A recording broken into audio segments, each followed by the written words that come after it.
So Dream Girls just brought in a whole lot of work. It brought in tons of work. We were being called everywhere, you know, do this track, do that track, doing the background parts, and we had developed some techniques in our singing that we also shared with other singers and sometimes celebrities, but I'm not going to call their names. But we would go into places, into studios, and we could tell if the track needed some hush, because sometimes when we would sing, I ain't gonna tell you. Now I'm gonna tell you, yes. We would do some recordings where one track would just be a whisper through the whole song. And so we put it back there in the back of your throat. You'd be surprised what it sounds like when you mix the voices with that. You got that kind of in the middle there, and then you got your other parts. Once you mix it, you'd be surprised. But then it all depends on what that depends on what sound you're looking for. It's not for everybody, but yeah. We learn to sing through our nose. Sometimes we try to sing through our eyes. You know, we try to do that. Gary said, sing through your head. Give me a head tone. We give him a head tone. And then he had these little things he say, like falsetto, natural falsetto. That's kind of like the hardest thing to explain. A natural falsetto, because your voice is coming through, but it's not your. It's a little bit of your speaking and a little throat. You know, a little bit of your throat. And we would do natural falsetto. We would we just try to sing through our knees, our elbows. We love singing so much. We would make games. You know, we would say, "You see that corner of that picture up there?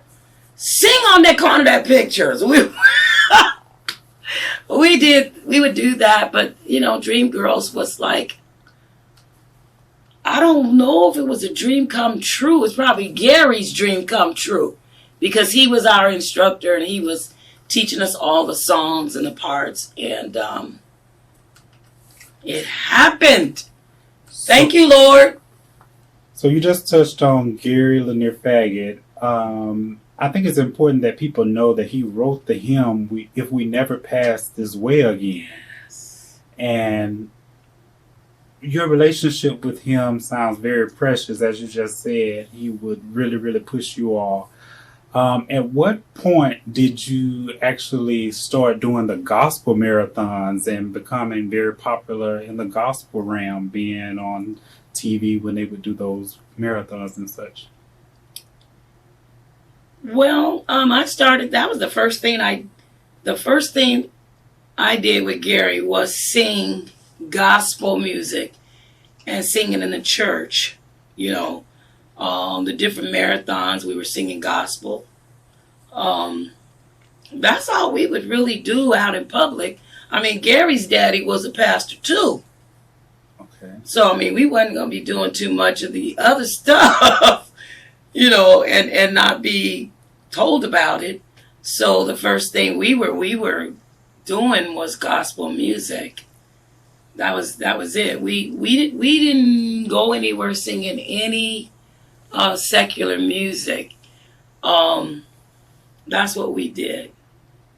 With his particular group. With his group, yes, we were gospel singers. Okay. Yeah. So how did you start working with Martha Reeves as a Vandella? I started working with Martha Reeves as a Vandella after the Dream Girls. After the Dream Girls situation, we started. There were friends that I was singing with that knew her. that had a relationship with her. And so, like I said, we would always share our projects.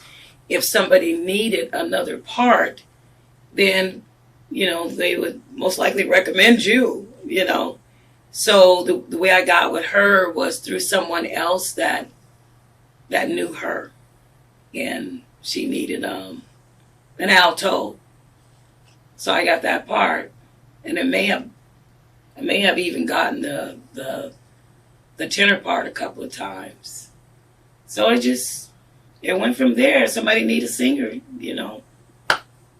they get you. That's it. Now let's talk about your time with the music greats, the Crouches, Andrae Crouch and Sandra Crouch. We can't overstate their significance in gospel music. Now, in the early 80s, you all were doing everything. We're talking Saturday Night Live and The Tonight Show.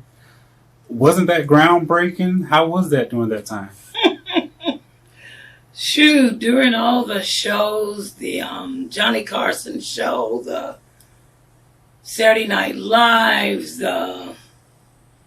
those different shows with Andre, that came in second because I started with Sandra Crouch. Started with her first. I was really, really wet behind the ears when I started singing with Sandra. I say that because, she was doing great things and asked me to be a part of it, even with the song of, what was it? The one with the nomination, the Grammy nomination. I just wasn't really, he's worthy. I wasn't really realizing what was really going on because I was recording in everybody's studio with every artist that would ask me or call, they tell me about. I would say yes to everybody. I never said no. I don't have time. I went and recorded every time I had a chance to.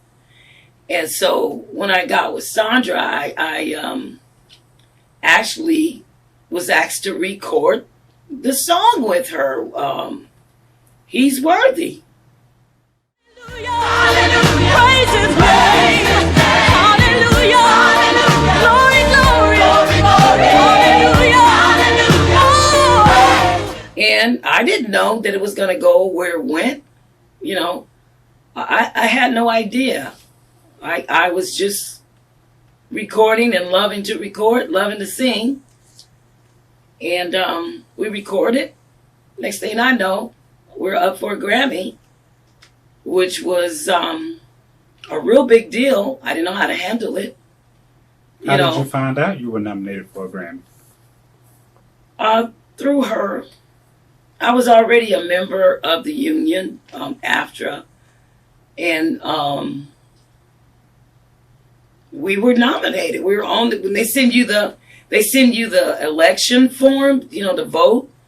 I mean, I knew about it before then, but I mean, we were on there. We were on there as nominees, to be up for a Grammy. How did you feel? When I found out, I tell you, I didn't know.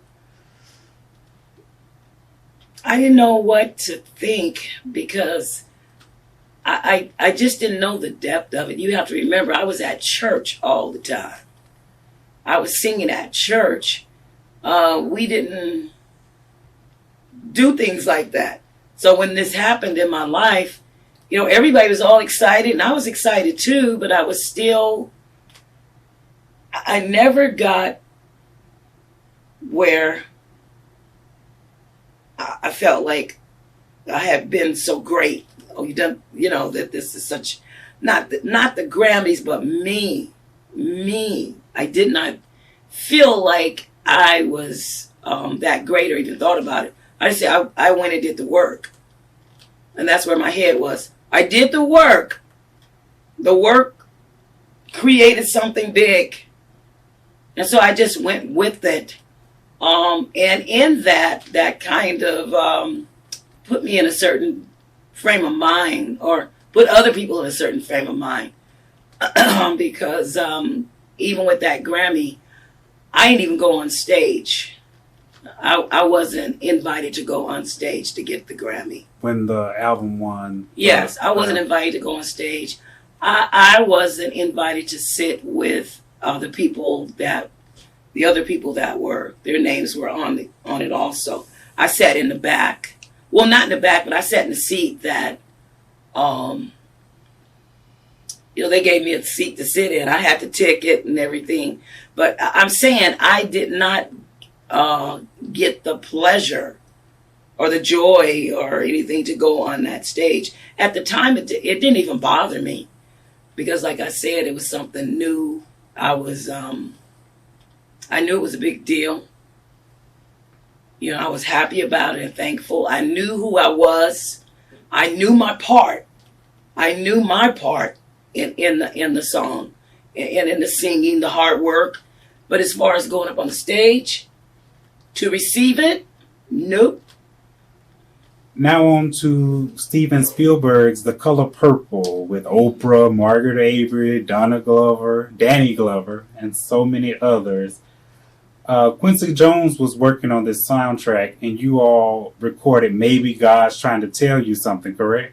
Correct. What do you remember about that time? I remember that being working with Quincy and Steven Spielberg on The Color Purple. It was just an awesome time of my life, as far as the filming, the rehearsals. Oprah would be there. She would come in and speak with us, and just the conversations, just being around these great people, having lunch, having lunch with them, being together all day.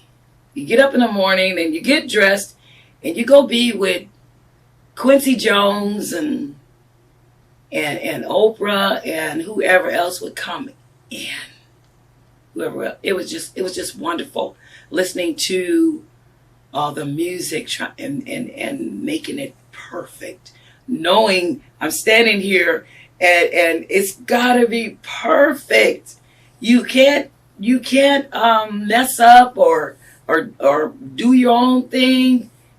It's got to be right to the T, and it would make me feel so good when Quincy would say, "All right, that's it. Yes, great." Oh man, those were such wonderful days. Andrae playing the piano, and Sandra was there. All of us, pretty much Gary's group. What can I say? Gary's group. Yes, Gary's group.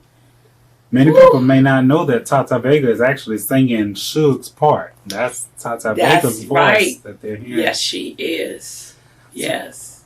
So then the next year, in 1986, you are nominated again for your second nomination now. This is for Completely Yes. And it must be said that you all were actually projected to be the winner by Jet Magazine. And you really, really carried that song. And such a pro ministering to the audience in the video. Just amazing stage presence. Did you actually attend this ceremony as well when you were nominated? I did.